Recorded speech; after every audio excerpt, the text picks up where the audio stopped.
Musique, Frédéric Huttman.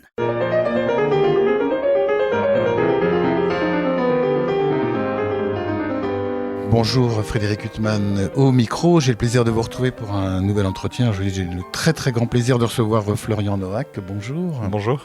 Alors j'avais déjà eu l'occasion de vous recevoir pour la parution notamment d'un très très beau disque consacré à Lyapunov et puis un disque consacré à Prokofiev.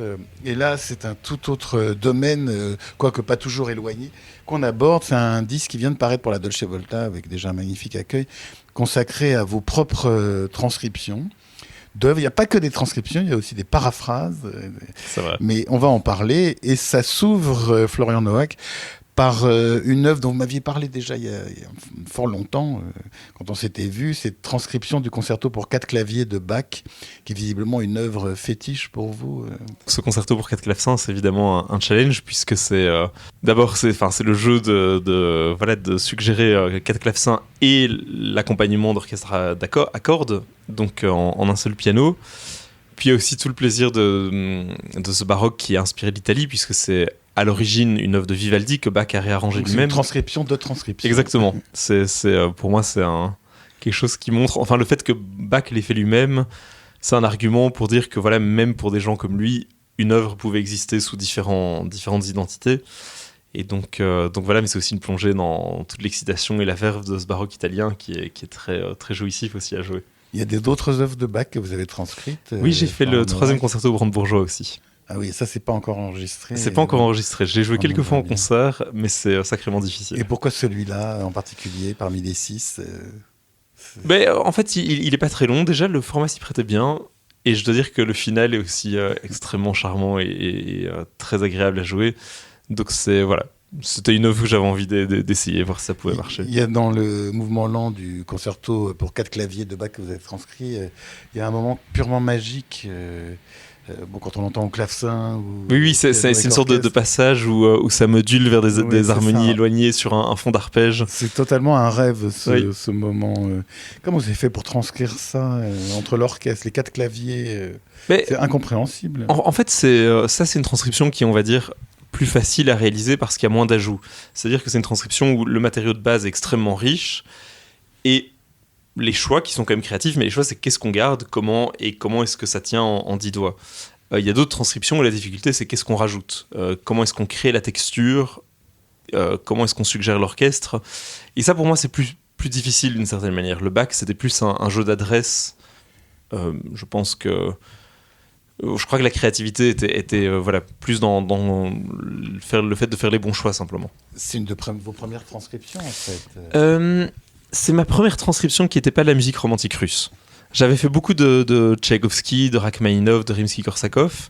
Et à un moment, j'ai commencé à vouloir aller vers autre chose. Et je me suis dit, tentons du baroque. Et c'était ça. Cet amour de la musique russe qui transparaît dans vos enregistrements et dans votre répertoire. On va parler du premier concerto pour piano et orchestre de Mettner que vous allez donner bientôt à plusieurs occasions et dans plusieurs villes. Ça vous vient de Claudio Martinez-Mettner dont vous parlez dans le livret qui accompagne ce disque ? Non, parce que c'était déjà bien avant d'étudier avec lui. Donc j'ai eu effectivement un professeur russe qui s'appelait Vassili Lobanov, qui a joué pendant quelques années à 2 pianos avec Richter, qui jouait avec Natalia Gutman, Yuri Bashmet, qui faisait partie un peu. Il choisit bien ses partenaires. Oui, c'était un grand chambriste qui était très bien entouré et qui était aussi un compositeur. Il avait étudié avec Schnittke, il connaissait Shostakovich, etc. Donc, mais lui-même j'ai même l'impression que c'était déjà antérieur au fait d'étudier avec lui. Je crois que c'était vraiment, je crois que c'était un peu la découverte de Mettner que j'ai découvert assez jeune, à 14 ans, puis très tôt après Lyapunov, et puis évidemment dans la foulée Rachmaninov, et donc je crois que très tôt et même avant de rencontrer Lobanov, j'étais déjà un petit peu attiré vers cet univers-là. Mettner, pour les auditeurs qui ne le connaissent pas forcément, donc c'est ce contemporain presque de Rachmaninov, compositeur d'origine allemande mais russe, dont la musique est absolument sublime, mais aussi difficile que celle de Rachmaninov à interpréter. Et peut-être un peu plus difficile à entendre aussi. C'est ça, il n'y a pas ce côté immédiatement séduisant de Rachmaninov qui est immédiatement payant pour le pianiste. Oui, tout à fait. En fait, Mettner a des thèmes d'une beauté tout à fait équivalente à ceux de Rachmaninoff, mais la manière dont il les traite et il les travaille est beaucoup plus technique, plus germanique, on va dire, on l'appelait le Brahms russe à l'époque. Et donc c'est en général assez enchevêtré, assez intriqué comme musique, et effectivement c'est un petit peu moins immédiat. Mais il y a un fond de lyrisme et de romantisme qui est assez commun aux deux hommes. Vous allez interpréter, donc je le disais, en plusieurs lieux, son premier concerto pour piano et orchestre. On vous l'a demandé ou c'est vous qui l'avez proposé? Non, c'est moi qui l'ai proposé et j'étais on ne peut plus ravi que le directeur artistique de l'Orchestre national de Belgique dit ah mais ça tombe bien, j'adore Mettner, quand est-ce qu'on le fait quoi. Et ça c'est quand même assez rare et c'est pas tous les jours qu'un orchestre prend le risque de programmer un grand concerto comme ça qui est un petit peu moins connu. Mais c'est un chef-d'œuvre, donc moi je demande vraiment pas mieux que de le jouer. Avec une orchestration qui doit être assez touffue, oui. Jugé par les autres œuvres de Mettner. Si, c'est pour vraiment. L'orchestre, ça doit pas être facile non plus. J'imagine que non. Mais voilà, ça on va découvrir aux premières répétitions. Ça va être une prise de rôle ou vous avez déjà interprété ce concerto? Non, je suis en train de l'apprendre, donc voilà. Alors comment vous faites on vous propose une œuvre ou vous choisissez d'interpréter une œuvre. Comment vous travaillez en fait? Vous le lisez dans votre coin sans piano, après vous mettez au piano ou alors vous abordez tout de suite au piano? Non, bon voilà, le concerto de Mettner ici, c'est une œuvre que j'aime depuis que j'ai 14 ans ou 15 ans et que donc ça fait... Excusez-moi de vous interrompre, vous l'avez connu comment En fait, donc Mettner, j'ai découvert par le dictionnaire de Guy Sacre, la musique de piano. Mais ça, c'est une musique qui ne traite que du répertoire pour piano seul. Et j'en ai parlé à un ami plus âgé, qui est un ami de mon professeur de piano à l'époque, en académie en Belgique, qui adorait Mettner. Et c'est lui qui m'a dit, il y a une chose incroyable de Mettner, c'est le premier concerto. Écoute-le, le début, c'est quelque chose qui m'a marqué pour toute ma vie. Et donc c'est vrai que voilà, j'ai été un peu orienté vers ce concerto. Et c'est vrai que c'est un concerto dont le début est très marquant. Enfin, comme celui du deuxième concerto de Rachmaninoff, c'est un début qui claque un petit peu. Et c'est... Oui, c'est quelque chose auquel on s'identifie assez vite quand on est ado et un peu tourmenté. Vous donnez une folle envie de l'écouter, Florian Noack, et on espère que vous allez l'enregistrer bientôt. En tout cas, je crois que vous m'avez dit qu'il y a des versions qu'on peut acquérir quand même, bien qu'il ne soit pas foisonnant. Mais en tout cas, il y a pas mal de versions qui existent. Je pense qu'il y a Yevgeny Soudbin qui l'a enregistré, Konstantin Sherbakov, qui est la version que moi j'écoutais beaucoup étant jeune. Enfin, on peut se procurer ce concerto parce que vous donnez vraiment une forte envie de l'écouter, Florian Noack. Mais vous aviez des origines russes ou pas du tout? J'ai des origines est-allemandes, de la frontière avec la Pologne, mais pas d'origine. Donc c'est un lien amoureux qui est tombé sur vous comme ça. Voilà, un petit peu. En fait, le lien, c'est un peu bête. Je sais pas si c'est ça ou pas, mais quand j'étais petit, ma grand-mère, on écoutait beaucoup des disques d'Ivan Rebrov, des 33 tours.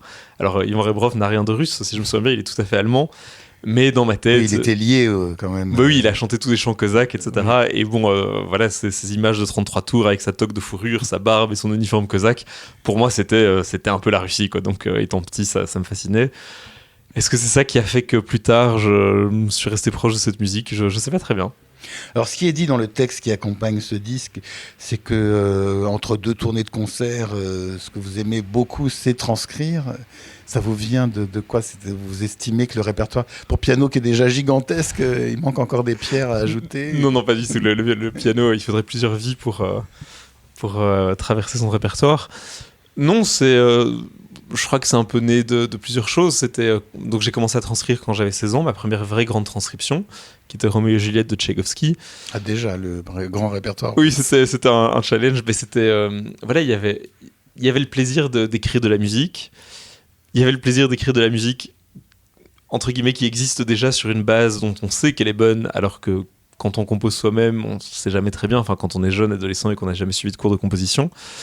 Et je sais que moi j'aimais beaucoup, quand j'écrivais, j'aimais beaucoup passer du temps à voir comment habiller, comment décorer, comment enjoliver un thème que j'avais trouvé. Et ça en fait c'est exactement le jeu de la transcription, c'est-à-dire on a un matériau qui est donné, qu'on choisit donc a priori qu'on aime, et la question c'est comment est-ce qu'on l'habille. Et ça c'est quelque chose pour lequel j'avais pas mal d'idées. J'avais aussi l'envie d'expérimenter des choses techniques, entre guillemets, en me disant tiens ça pourrait marcher, ça pourrait peut-être donner certaines choses.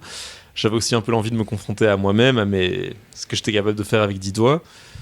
Et puis j'avais aussi très envie de m'approprier une œuvre que j'aimais bien et que je ne pouvais pas jouer puisqu'elle n'était pas écrite pour mon instrument. Et donc la récompense immédiate de la transcription, c'est j'ai écrit 4 mesures, je peux m'asseoir au piano, je teste les 4 mesures, et maintenant c'est un peu à moi, quoi. C'est intéressant parce qu'il faut trouver des équivalences au son de l'orchestre aussi. C'est pas seulement la mélodie, la transcription. Oui, en tout cas, c'est des équipes. Oui, je pense qu'un piano ne sonnera jamais comme un hautbois ou un cor, mais ce qu'on peut, on peut donner l'impression que le piano a autant de couleurs ou de registres ou de textures différentes qu'en aurait un orchestre, simplement. Alors ce disque qui vient de paraître pour le label La Dolce Volta qui s'appelle I Wanna Be Like You, qui est donc cette chanson extraite du livre de la jungle qui termine ce disque, une sorte de clin d'œil, on en parlera, mais donc que des transcriptions que vous avez faites avec beaucoup d'inédits. Est-ce qu'il y a des œuvres que vous avez essayé de transcrire, vous les adorez, et puis ça va pas, vous travaillez, et puis au bout d'un moment vous renoncez en vous disant non, par exemple, je sais pas, une symphonie de Mahler qui n'est pas votre répertoire. Non, alors je crois que je choisis assez bien des œuvres dont je pense vraiment que c'est possible. Je sais qu'il y a une œuvre que j'ai commencé et que j'ai pas finie. Je pense qu'elle est faisable, mais il y a une question qui est pas tout à fait résolue pour moi au début, c'est l'ouverture de Manfred de Schumann. Alors je pense qu'une fois que la partie rapide s'enclenche, il y a aucun souci, mais la partie lente est différente parce qu'on a besoin d'étoffer pour avoir l'ampleur de l'orchestre. Et en même temps, c'est le genre de musique où quand on étoffe au piano, ça sonne comme quelque chose d'autre, ça sonne un peu décoratif, parce que ça n'est pas du tout à l'orchestre. Et donc voilà, ça c'est par exemple une œuvre où je vais sans doute la reprendre un jour, mais il y a un petit point d'interrogation quand même. Alors vous avez choisi, parmi toutes les œuvres de ce disque, une œuvre de Félix Mendelssohn qui n'est pas l'œuvre qu'on entend le plus au concert, qui est la première nuit de Walpurgis, donc une œuvre pour chœur et orchestre qu'on entend assez peu, qui est absolument merveilleuse. Vous dites que vous l'avez connue parce que vous étiez dans le chœur. Oui, en fait, au Conservatoire de Cologne, où j'ai fait mes études, en première année, les bachelors devaient faire 2 projets de chœur. Et donc moi, le premier semestre, je m'étais retrouvé dans le chœur. Alors j'avais, quand ils avaient demandé qui était ténor et qui était baryton, voyant qu'il y avait 3 personnes qui avaient levé la main pour être ténor, je me suis dit que j'allais faire plutôt les basses avec les 40 autres. Donc voilà, je me suis retrouvé dans ce chœur et c'est vrai que j'ai découvert cette cantate. Du coup, on l'a travaillé pendant un semestre avec un chœur d'étudiants, donc c'était un chœur tout à fait amateur et l'orchestre des étudiants. Mais c'est un Mendelssohn quand même assez étonnant, qui est un peu plus âpre, un peu plus sombre, disons, que l'image un peu d'Épinal qu'on pourrait avoir du compositeur, dont je pense qu'elle n'est pas vraie du tout. C'est quand même une œuvre qui est assez extravagante, assez intense. Donc c'est basé sur un texte de Goethe qui traite en fait entre guillemets, de la tension entre les communautés païennes qui pratiquent encore des rituels païens, qui sont petit à petit expulsés par la montée du christianisme. Et donc je pense que dans cette image de rituel païen, Mendelssohn a vu des idées un peu de musique un petit peu diabolique ou un peu des évocations de sorcières qui visiblement l'attiraient beaucoup. J'ai lu aussi qu'évidemment, on pouvait y voir aussi un sujet un petit peu autobiographique. Par rapport à ses origines juives. Par rapport à ses origines. Et la conversion de son père exactement. au protestantisme. En tout cas, c'est une œuvre visiblement importante. Je crois qu'il l'a écrite assez jeune. J'ai peur de dire une bêtise. Et je pense qu'il l'a retravaillée plus tard. Comme Le Songe venu d'été. Exactement. Œuvres, Et je me demande, je crois que c'est mon épouse qui m'a dit, je me demande si Fanny Mendelssohn, elle n'est pas morte après une répétition de la nuit de Walpurgis, justement. Alors, ça, ce sera vérifié. Ce sera vérifié. On va se commander le premier concerto de Mettner et on va relire la biographie de Fanny Mendelssohn. Il y a une très belle biographie par Germaine Tia. En tout cas, je crois qu'elle dirigeait... Françoise Tia, elle répétait la pièce en tant que chef d'orchestre. Donc, voilà. Écoutez, en tout cas, c'est magnifique. Mais alors là, vous transcrivez l'orchestre, vous transcrivez les chœurs. Donc c'est... Oui, et en fait, ça pour la vous ajoutez la difficulté à la difficulté. Il y a 2 pièces dans le disque que j'avais décidé assez tard en fait de rajouter à l'enregistrement, mais donc ça voulait dire de les transcrire, ce qui fait que j'ai travaillé vraiment jusqu'au matin de l'enregistrement, qui était donc cette nuit de Walpurgis de Mendelssohn, que j'avais en tête depuis très longtemps, et à un moment je me suis dit allez, c'est dommage de pas l'inclure. Et alors les danseries de Susato, qui sont 3 petites pièces de la Renaissance, je me disais tiens, c'est encore une facette complètement différente et ça manquerait peut-être si ça n'était pas dans le CD. Et alors, comment vous faites quand vous procédez à ces transcriptions ? C'est-à-dire que vous écoutez beaucoup le disque, vous prenez la partition d'orchestre sans écouter le disque Non, je fonctionne vraiment à l'oreille, parce que je crois que ce qui est important, c'est l'illusion. C'est-à-dire, quand on voit la partition, quand on voit comment c'est écrit à l'orchestre, il y a toujours le danger qui est la tentation de transcrire littéralement. On voit comment c'est écrit, et on reproduit ça. Mais le problème, c'est que la manière dont c'est écrit, c'est pas du tout la manière dont ça sonne. Et donc je préfère partir vraiment du son, sans trop savoir à quoi ça ressemble, à quoi la partition ressemble, et me dire, tiens, ce genre de sonorité, comment est-ce que je pourrais les traduire au piano ? Et en fait, la partition d'orchestre, elle arrive assez tard dans le processus. Mais ce qui est intéressant dans la transcription, c'est que si on confie la même œuvre à 10 pianistes différents, ils vont donner 10 transcriptions différentes. Oui, je pense c'est bien. votre perception autant que l'œuvre en elle-même, c'est ça? Oui, et puis voilà, moi j'écris aussi la transcription pour la jouer moi-même, donc je l'écris aussi un peu en fonction de mes facilités, de mes lacunes techniques pour que ça me convienne. Donc il y a certains, par exemple les trémolos, c'est quelque chose que moi j'utilise pas parce que c'est pas quelque chose que j'aime en tant que pianiste simplement. Quand Mais, vous jouez une sonate de Beethoven, par exemple, les trémolos dans les sonates de il y en Beethoven, a pas tellement, mais signification. mais les basses mais par exemple dans les transcriptions d'orchestre, souvent pour créer un peu le tapis, les cordes, etc. Souvent les transcripteurs utilisent cet outil-là, et moi je l'évite un petit peu. Par exemple, j'utilise d'autres choses, quoi. Florian Noack, après, il y a cette transcription donc, de Scheherazade de Rimsky-Korsakov. Ça aussi, c'est une œuvre vers laquelle vous vous êtes tourné beaucoup, puisqu'on en avait déjà parlé lors de précédents entretiens. C'est une œuvre qui vous fascine, ça Oui, mais c'était aussi une des œuvres où voilà, que j'ai un des challenges de jeunesse. Donc je crois que je l'ai écrite quand j'avais 20 ans. Je l'ai terminée à 20 ans, ça m'a mis 2 ans pour l'écrire. Et de nouveau, c'est un petit peu le challenge. On a une œuvre qui est extrêmement orchestrale dans la parure, dans les couleurs. Et puis il y a le violon aussi, qui a cette part centrale. Exactement. Et en même temps, il y a ce côté tellement, on va dire, luxuriant et riche et ornementé, que ça, je pense, c'est quelque chose qu'on peut traduire au piano sans dénaturer l'œuvre. Parce que du coup, au piano, on peut avoir quelque chose de luxuriant, on peut avoir quelque chose de riche, on a l'espace pour suggérer l'orchestre, et on n'est pas en train de trahir l'essence de l'œuvre. Voilà. Alors que je pense que dans peut-être d'autres œuvres, voilà, tout à l'heure on parlait de Manfred de Schumann, si on rajoute des choses, ça peut devenir rutilant dans une musique qui ne l'est pas au départ. Mais alors, ce qu'il y a d'intéressant, c'est que Rimsky-Korsakov, je ne connais pas d'œuvre pour piano de Rimsky-Korsakov. Il y a un petit concerto en un mouvement. oui. Et quelques œuvres de jeunesse. Il y a un sextuor aussi pour piano. Il y a un quintet avant. Oui, pardon. Mais bon, c'est pas le compositeur du piano. Donc, pas du tout. Quand vous transcrivez par exemple la première symphonie de Prokofiev, vous connaissez la littérature. D'ailleurs, vous avez enregistré un disque consacré des œuvres de Prokofiev pour piano, la 6e sonate et Vision fugitive, si je ne me trompe pas. Tout à fait. Donc, vous connaissez l'univers pianistique de Prokofiev.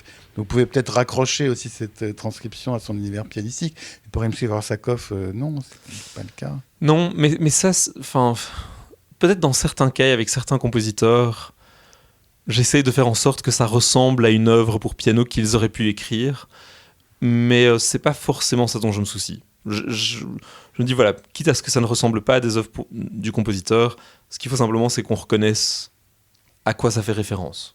D'une manière ou d'une autre. Ce qui est très intéressant pour nous, auditeurs, dans les transcriptions, parce qu'on pourrait se dire, avant la transcription, c'était principalement des gens qui n'avaient pas de disque ou de radio et qui, pour jouer chez eux des œuvres orchestrales, ils faisaient transcrire ou ils lisaient des transcriptions pour pouvoir avoir le bonheur de les écouter. Aujourd'hui, on peut écouter la première symphonie de Prokofiev avec orchestre au disque ou Scheherazade ou les autres, mais ça va au-delà, c'est-à-dire que on pourrait se dire à quoi bon, et en fait c'est très très intéressant parce que ça nous donne un éclairage complètement différent sur l'œuvre, et c'est indispensable aussi d'écouter ce que vous faites, Florian Noack. Ça complète l'écoute qu'on peut avoir en fait. Merci beaucoup. En fait, pour être tout à fait honnête, les transcriptions, je les fais d'abord et avant tout essentiellement pour moi. C'est pour un le concert aussi. Voilà, mais c'est quelque chose de très égoïste. Après, il se trouve que je remarque que beaucoup de gens s'y intéressent, même s'intéressent aux partitions, que ça a créé une communauté de passionnés de piano qui suivent ça. Mais c'est vrai que du coup, la question de la nécessité, pourquoi alors qu'on peut écouter ça par un excellent orchestre dans son salon, en fait, je me la suis jamais posée parce que j'avais juste envie de le faire et c'est tout. Alors c'est vrai qu'évidemment, le piano, je ne suis pas le premier à le dire, c'est aussi quelque chose qui peut révéler une œuvre différemment. Enfin, la transcription en général, quel que soit l'instrument. Par exemple, le piano, il y a quand même une nature plus percussive dans l'instrument, quoi qu'on fasse. Et donc, il y a une forme de collision, en fait, dans le son même du piano. Ce qui fait que parfois, certaines harmonies, moi, je les ressens de manière plus directe au piano que quand c'est dans une sorte d'ampleur symphonique. Mais ça, c'est très personnel. Je dirais pas que c'est un plus ou un moins, c'est juste que c'est autre chose. Et voilà, c'est vrai qu'on offre son propre regard. Et puis parfois, dans le cas d'œuvres moins connues comme La Nuit de Walpurgis de Mendelssohn, finalement, ça donne quand même l'occasion de la jouer beaucoup en concert, ce qui n'est pas le cas de l'œuvre originale. Ça m'a donné envie de l'écouter à l'orchestre. Non, mais ce qu'il y a d'intéressant, c'est que vous ajoutez au travail du compositeur, mais vous nous révélez en fait son travail. À l'impression, quand on écoute une transcription d'une symphonie de Beethoven, on découvre un peu ce qu'il y a derrière l'orchestration, alors que même ça peut être Liszt ou vous qui avez fait la transcription. Et donc, Mais il y a aussi, je pense, toute une catégorie d'œuvres qui ont été écrites au piano et ensuite orchestrées. Et donc, je crois que c'est le cas pour des ballets de Tchaïkovski. Enfin, je pense pour plein d'œuvres orchestrales. Je ne veux pas m'avancer là-dessus. Non, mais il y a je suis pas assez spécialisé. Mélisande de Debussy qui a par exemple été donné récemment Théâtre de l'Athénée dans une version qu'il avait lui-même écrite au piano. Ah oui, ok, j'ignorais. Donc effectivement, ça donne une idée. Donc parfois, quelque part, Enfin, ça m'est même une fois arrivé, dans un autre disque, de jouer... Donc c'était Martucci qui avait écrit une pièce pour piano. Ensuite, il l'a orchestrée. Et moi, je l'ai réécrite pour piano, mais sur base de son orchestration, en fait. Voilà, je pense qu'on... Enfin voilà, c'est un peu cette idée du concerto pour 4 clavecins de Bach d'après Vivaldi. Je crois qu'une œuvre peut exister sous différents costumes et différents déguisements, simplement. Alors, il n'y a pas seulement des transcriptions, il y a cette paraphrase sur des valses de Johann Strauss. Donc, la paraphrase, c'est pas vraiment de la transcription. La paraphrase, c'est façon Liszt, c'est quelqu'un qui s'empare des thèmes et puis qui va donner ses propres développements. Oui, là, il y a eu vraiment un travail de création. La pièce n'existe pas en tant que telle. C'est-à-dire, c'est des morceaux de plein de valses différentes, des thèmes que j'ai choisis, que j'ai compilés, souvent des valses un petit peu moins connues. Il y a une introduction, par exemple, un peu en boîte à musique, qui là est juste une petite intro que j'avais composée. Enfin, c'est rien de spectaculaire, mais je veux dire, là, il y a vraiment des choses qui me sont propres et qui ne correspondent pas à une pièce qui existe déjà au départ, quoi. Alors, Florian Noack, on connaît votre énorme curiosité, votre amour de la musique russe, ce répertoire énorme que vous interprétez. Alors moi, si j'ai un souhait, j'aimerais bien vous écouter dans une sonate de Beethoven ou dans du Schumann ou dans un répertoire justement où on vous connaît moins finalement. Alors, en fait, le répertoire que j'enregistre est pas forcément du tout celui que je joue en concert. Par exemple, là, je pars aux États-Unis et je vais jouer la sonate en si bémol majeur de Schubert, des études transcendantes de Liszt. Ça, j'aimerais bien être là. Donc, je joue des compositeurs connus. Schumann, c'est un compositeur que j'ai beaucoup joué. Voilà, je mets un petit peu en avant. J'avais gagné même le 2e prix du concours Schumann quand j'étais plus jeune. Donc, c'est vraiment un compositeur que je joue énormément et qui est très proche. Après, en disque, on réfléchit un petit peu différemment. Là, c'est vrai que j'ai plein de projets un peu personnels que personne d'autre ne fait, donc ça c'est quelque chose qui a peut-être une petite priorité. Des compositeurs comme Lyapunov, voilà, plein d'œuvres qui n'ont jamais été enregistrées. C'est vrai que là je donne une petite priorité à ça, mais en concert, moi j'adore ces compositeurs-là. Donc, Florian Noack, ce qui est très intéressant, c'est le rapport entre la virtuosité, parce que la virtuosité, c'est pas uniquement avoir des moyens techniques importants, c'est aussi exercer une certaine fascination. Enfin, il y a quelque chose dans la virtuosité qui n'est pas du ressort de la technique uniquement. C'est un mélange de musique et de technique. Mais je pense le bon adjectif pour moi, c'est celui que Liszt et Lyapunov donnent à leurs études, c'est le mot de transcendance. C'est-à-dire que oui, c'est une difficulté mécanique, une difficulté digitale ou instrumentale, mais en fait, il y a un peu une sorte de processus alchimique où grâce à cette difficulté, on atteint quelque chose, on atteint une évocation, on atteint des textures, on atteint des sonorités qu'on n'aurait pas pu avoir sans ça. Et donc, pour moi, c'est un peu un élément, oui, c'est un peu un élément ça fait un peu partie de la magie, de l'illusion, de ce qu'on peut suggérer avec un piano.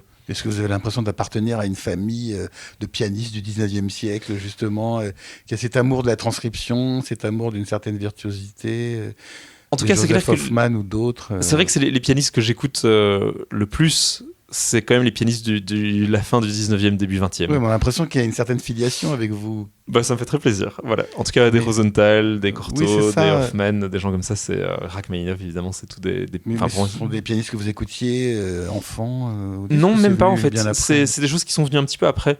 C'est des choses qui sont venues un petit peu après et pas par le biais de la transcription, par les cours que j'ai eu avec Ferenc Radoš. Et j'ai commencé un peu à revenir à des pianistes vraiment des générations bien éloignées de nous. Je pense aussi à Samuel Feinberg, par exemple, qui est compositeur aussi, qui a des scriabines qui sont à tomber par terre. J'ai l'impression que c'était peut-être des générations où on était encore très proche des compositeurs et de cette musique qui était une langue vivante et qui n'était pas quelque chose de muséifié. Donc voilà, en tout cas moi c'est une esthétique dans laquelle je me retrouve très bien. Mais je pense qu'il y a beaucoup de... Enfin en tout cas, je pense à Benjamin Grosvenor par exemple, qui je crois me semble être aussi assez proche de cette esthétique-là. Ou peut-être Nelson Gurner parfois aussi, dans certains bis ou dans certaines... Il a un amour aussi de cette filiation. Mais justement, dans votre sonorité qui est magnifique, on reconnaît aussi ce jeu. Aussi, on a l'impression qu'il y a chez vous une grande recherche au niveau du son, Florian Noack. C'est peut-être une recherche inconsciente. En fait, je pense qu'il y a eu ça très fort quand j'étais adolescent, parce que ce qui a fait que j'ai été étudié avec Lobanov, c'est parce que je trouvais qu'il avait une qualité de sonorité, enfin, sa qualité de son au piano était fabuleuse. Maintenant, c'est vrai que j'y prête moins attention, parce que je me dis que c'est peut-être moins le timbre d'une voix qui est intéressant que ce qui est raconté finalement, et c'est peut-être un peu pareil au piano. C'est peut-être moins la qualité de son que la rhétorique ou que le discours. Mais j'imagine que cette attention que j'y ai un moment apportée quand j'étais plus jeune, sans doute qu'il y a quelque chose qui en reste.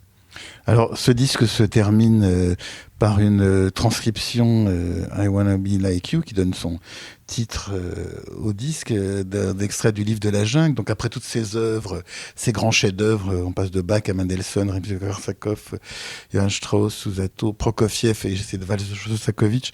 On arrive au livre de la jungle.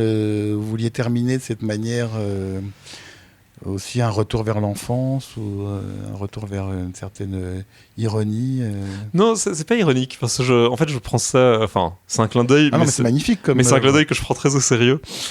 Donc je pense que dans ce disque de transcription là en particulier, un des paris c'est d'avoir le plus de langages différents, de référence à des univers différents, à des instrumentations différentes, que ce soit la Renaissance, le baroque, le romantisme, le jazz, et de voir de quelle manière le piano peut à chaque fois se métamorphoser pour suggérer ces univers-là.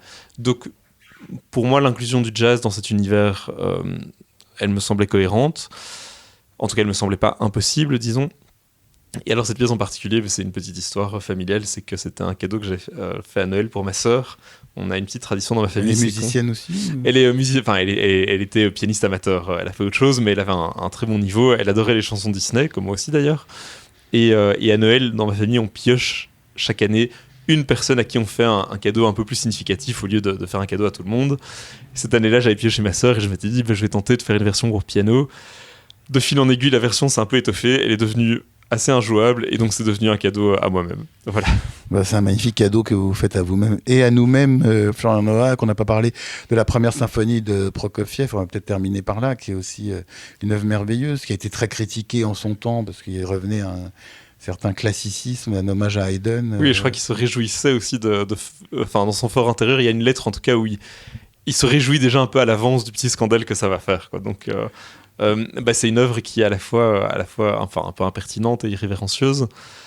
À la fois, c'est aussi une œuvre qui est très simple, qui est aussi pleine de gaieté, de joie de vivre, d'humour. Et donc, c'est une des transcriptions les plus difficiles du disque.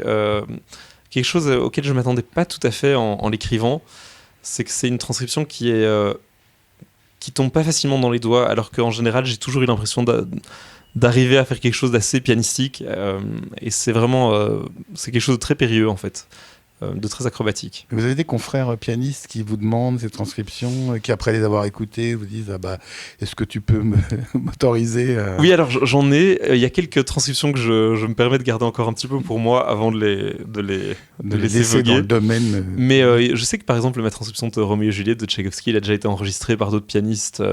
Aussi la valse de Shostakovich, je pense, c'est quelque chose je vois maintenant plein d'autres vidéos d'autres personnes qui la jouent, et donc voilà. Enfin, moi, j'ai une tendresse particulière pour tout, mais ce concerto de Bach pour 4 claviers, c'est tellement jouissif comme musique, c'est un tel bonheur, une telle poésie. Merci beaucoup. Comme l'ensemble du disque. Mais en tout cas, Florian Noack, on a hâte de vous écouter dans ce type de répertoire, dans tous les répertoires, puisqu'on n'a pas toujours la chance d'aller vous suivre aux États-Unis ou ailleurs. Il me reste à vous remercier infiniment pour cet entretien. Merci beaucoup. Pour illustrer cet entretien avec le pianiste Florian Noack, Je vous propose de l'écouter interpréter sa transcription du concerto pour 4 clavecins en la mineur d'après Vivaldi de Jean-Sébastien Bach. Nous écouterons après La Nuit de Walpurgis, une transcription de l'œuvre de Félix Mendelssohn, toujours par mon invité Florian Noack. Je vous en souhaite une très belle écoute. Bonne fin de soirée sur RCJ.